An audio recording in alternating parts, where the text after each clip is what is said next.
Donc déjà merci d'être venu à ce nouvel atelier de découverte de la méditation que j'ai baptisé Evopsy, évolution psychologique, sachant que ce n'est pas moi qui ai inventé le terme, c'est un terme qui est connu en psychologie sociale cognitive, qui part du principe que nous sommes des animaux qui avons subi 6 millions d'années d'évolution via notre cerveau et que nos déterminants sont manœuvrés par notre biologie d'animaux.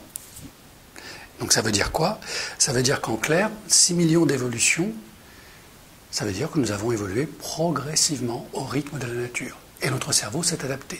C'est pour ça que quand on parle d'un cerveau, en fait, c'est un faux ami puisque nous avons 4 cerveaux dans notre boîte crânienne. Le premier cerveau que l'on a, c'est l'héritage des reptiles. 400 millions d'années. Donc le cerveau reptilien. C'est celui qui nous permet de survivre, qui gère notre rythme cardiaque, la pression sanguine, et qui permet de réagir face à des dangers potentiels.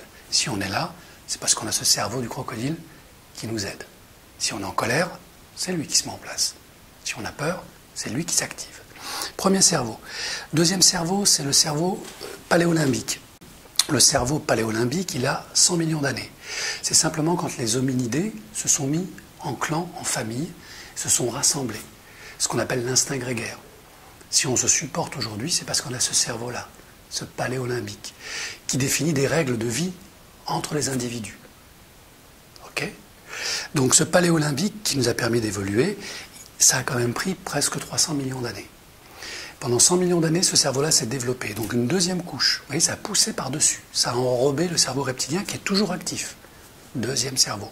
Au-dessus de ce paléolimbique, le néolimbique, le nouveau cerveau, s'est installé. Ce nouveau cerveau est arrivé parce que comme nous sommes amenés en tant que tribu à s'affronter d'abord, puis après à collaborer, il a fallu définir des règles. Et ces règles-là, il y a 5 millions d'années, se sont imposées aux humains, qui sont devenus donc des clans, puis après des villages, puis après des ethnies. Et ce néolimbique, ça a permis d'intégrer toutes les règles de vie imposées à tout le monde. Et quand on parle de règles de vie imposées, il y a la religion qui apparaît. Et la religion, elle apparaît au début avec le chamanisme, et ensuite elle évolue, elle se complexifie, à peu près il y a 100 000 ans, et en se complexifiant, elle fait intervenir une autre puissance, une autre forme de conscience, qui n'est plus la nature ou les animaux ou les saisons. C'est quelque chose qui domine tout ça. Et cette autre conscience, elle a fait encore évoluer notre cerveau, il y a 100 000 ans. Et ce nouveau cerveau, c'est le néocortex. On l'a appelé néocortex parce qu'en fait, c'est une écorce de neurones qui regroupe et qui recouvre tous nos cerveaux. Et c'est donc la partie la plus intelligente, donc la plus récente. Tout ça, ça veut dire quoi? Ça veut dire qu'on a plein de mécanismes mentaux qui cohabitent et qui nous permettent l'adaptation, mais aussi qui nous freinent quand on n'a pas la bonne adaptation. Émotionnellement, sentimentalement, si on surréagit, c'est que le reptilien prend trop de place. Si on veut dominer les autres et imposer son avis, on a peut-être un paléolimbique qui est trop fort. Si on a du mal à mémoriser, si on est monomaniaque, c'est-à-dire obsédé que par une chose et le reste on s'en moque, peut-être que le néolimbique est sursollicité. Le cortex, le néocortex qui entoure nos 3 cerveaux, a une capacité très particulière, c'est que déjà ces neurones ne sont pas du tout organisés comme les autres. Chaque cerveau a ses neurones organisés de manière très différente. Et en plus, ce néocortex est au courant de tout ce qui se passe dans les autres cerveaux. Et bien sûr, il faut un chef d'orchestre. Parce que quand on se retrouve avec 4 cerveaux, ça peut vite devenir compliqué. 100 000 ans, ce nouveau cortex apparaît. L'homme devient intelligent. C'est-à-dire qu'il est capable d'abstraction. Il conçoit quelque chose qui n'est pas concret et réel. Il sort de son cercle naturel pour appréhender le virtuel, l'irréel et l'imaginaire. Donc il se raconte des histoires, il les peint sur des grottes et ça devient l'histoire de l'humanité. Ce néocortex, il a besoin d'un chef d'orchestre. Et ce chef d'orchestre, c'est le cortex préfrontal. C'est une partie de ce néocortex qui contient la sphère du langage, qu'on appelle l'aire de Broca. Cette sphère du langage, c'est ce qui nous permet d'échanger du savoir, des sentiments, des avis, etc., etc. Donc là, on sort d'une réaction purement animale pour arriver à une forme de communication intelligible et intelligente. Il n'y a qu'un souci avec ce néocortex, c'est qu'il a 70 000 ans d'activité quand le langage apparaît, et on va dire 10 à 12 000 ans, c'est pas trop, quand l'écriture apparaît, quand l'homme raconte son histoire. Et là, il y a un problème. Il y a un problème, c'est que on a vu l'hominidé, donc l'homme singe, se mettre sur ses deux pieds, et il lui a fallu 6 millions d'années pour que ces différents cerveaux apparaissent et qu'ils deviennent l'Homo sapiens sapiens. Et là, en l'espace de 200 ans, en l'espace de 50 ans, ce qui est extrêmement court sur le plan biologique, notre civilisation a connu une explosion d'informations comme jamais l'hominidé n'en a connu. Nous sommes en phase, nous avons un cerveau qui affronte un monde totalement différent, antinaturel, purement technologique, totalement virtuel. Et ce cerveau-là, il n'y a que le néocortex et le préfrontal qui peut l'appréhender. Nos autres cerveaux ne savent pas faire. Ils continuent à réagir comme ils ont été programmés.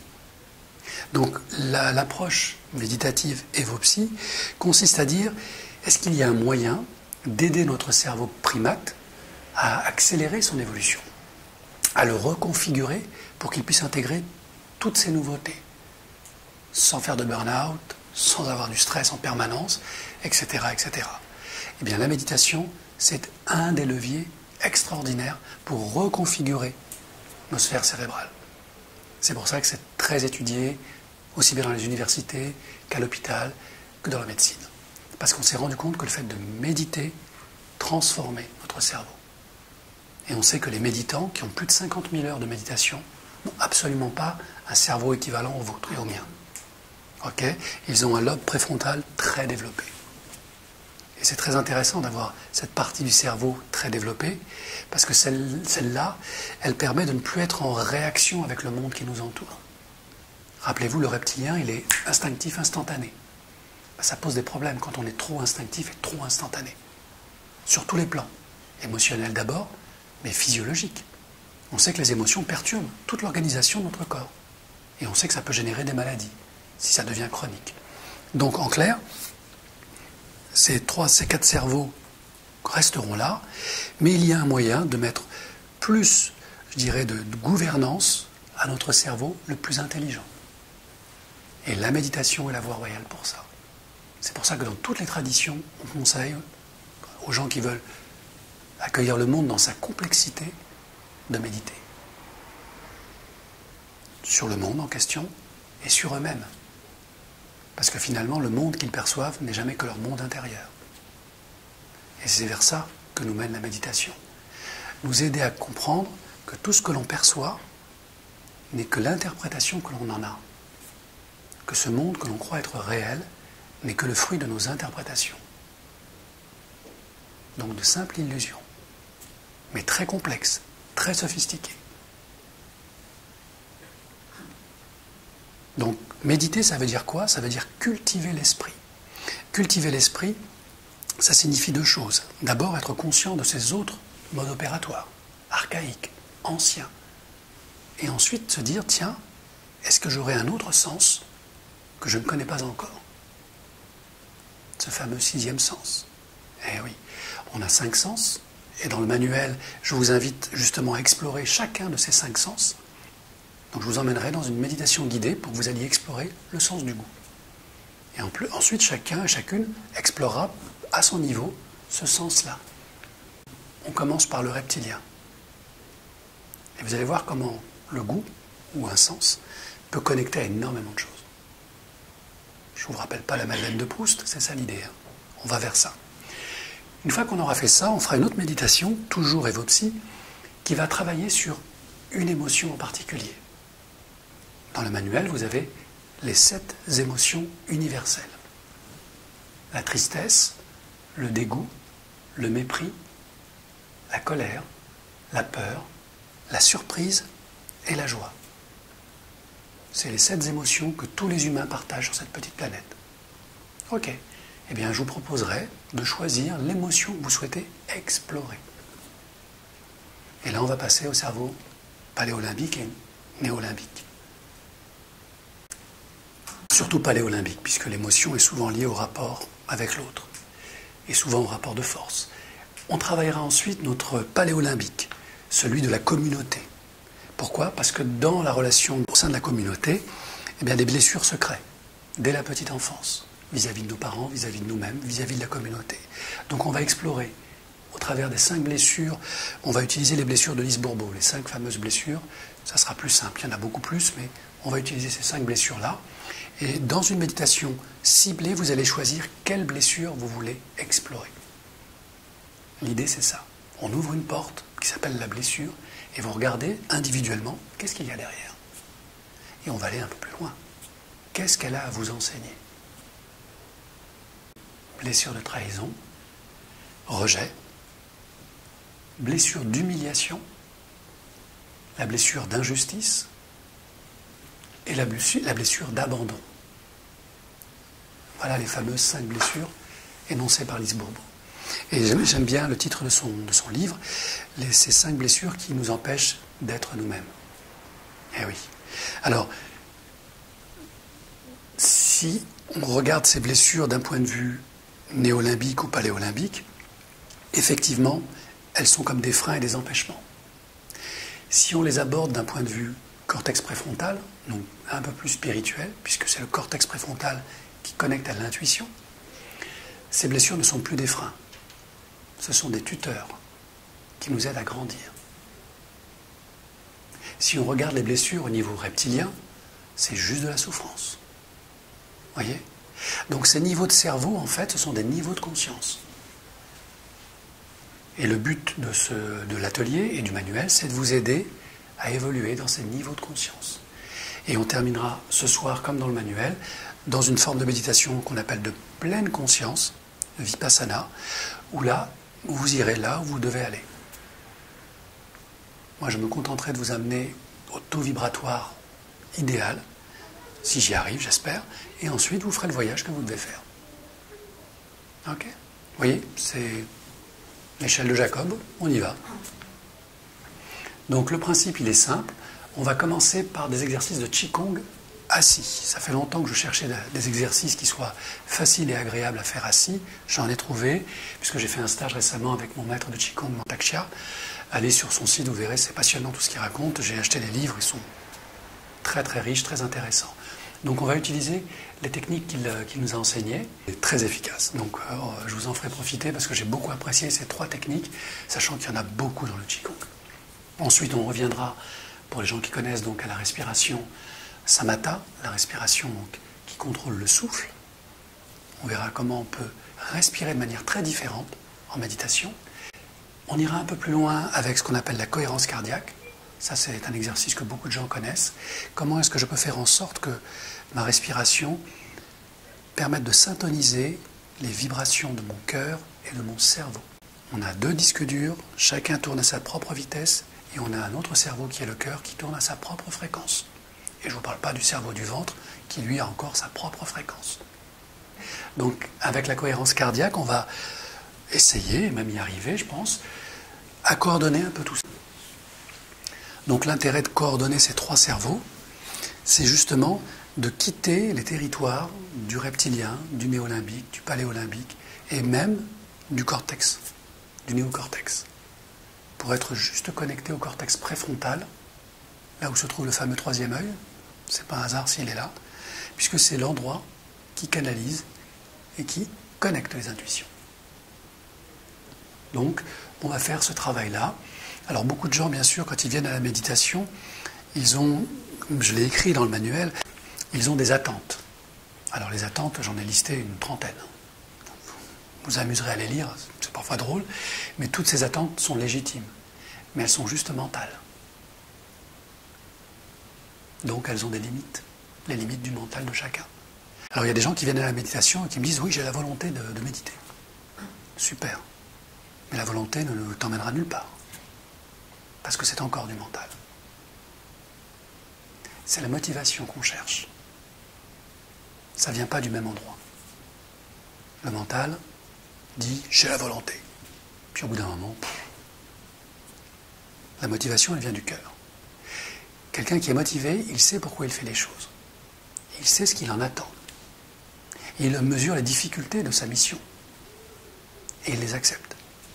Il sait qu'il y aura des moments formidables, et puis il y aura des moments beaucoup moins sympas. Mais il est motivé. Ça veut dire qu'il voit au-delà des apparences, au-delà des illusions, ce que le mental ne sait pas faire.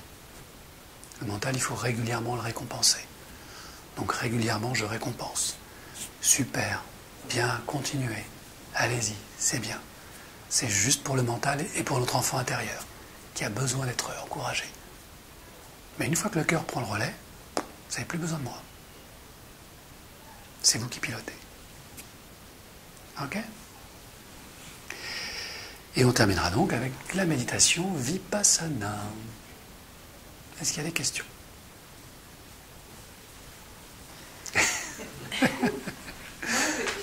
Par rapport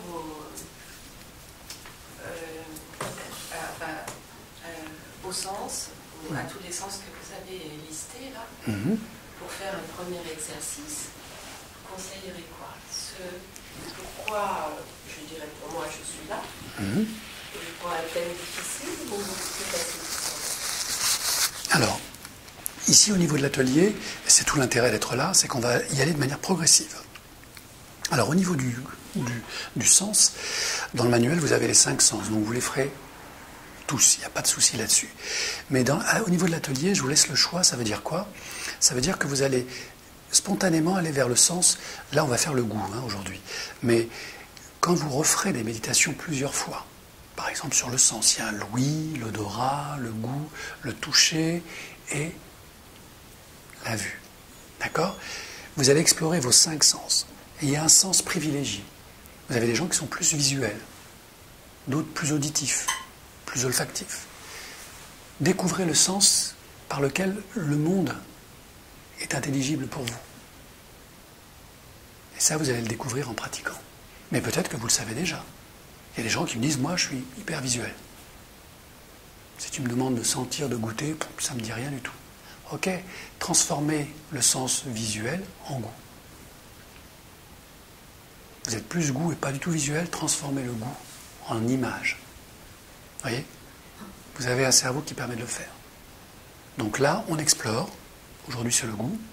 Demain, ça sera autre chose. Explorez. Si ça fonctionne, super. Si ça ne fonctionne pas, ça veut dire que ce n'est pas votre sens premier. Mais c'est quand même un sens. Et derrière, il y a une idée très précise. Mais vous la découvrirez quand on fera la méditation. Ok? Et pour les émotions? Et les émotions, donc, vous avez les 7 émotions universelles. Celle qui vous convient. Alors en atelier, en général, on essaie de prendre des émotions faciles à gérer. Mais chez vous, faites-vous plaisir. Explorez la tristesse, explorez la peur, explorez les choses plus dures. Là, je vous proposerai de choisir une émotion, mais c'est vous qui choisissez. Peut-être que vous allez choisir mentalement une émotion. Et peut-être que votre cœur va en choisir une autre. Écoutez votre cœur, si j'ai un conseil à vous donner. Ok? Si c'est trop fort, dites à votre cœur de se calmer et promettez-lui que vous le ferez tranquillement chez vous. Derrière ces leviers que sont le sens, l'émotion ou la blessure, comme je vous l'ai dit, ce sont des portes. Ce qui nous intéresse, c'est qu'est-ce qui se cache derrière. Vers quoi ça m'emmène? Et bien sûr, qu'est-ce que ça m'apporte? L'objectif, c'est que vous reveniez avec quelque chose qui vous fasse comprendre une bonne partie du chemin de vie que vous avez parcouru. Ce qui vous reste peut-être encore à parcourir. Ou simplement qui vous libère. Là, c'est à votre inconscient de décider. Ok? Parfait. Ça va? Ok. La température est bonne? Ça serait chaud. Ça serait chaud. Ça se réchauffe, oui. Et quand on va travailler le chi, vous allez voir, ça va encore s'activer. Ok, donc on va commencer donc par les 3 techniques de Qigong, assis,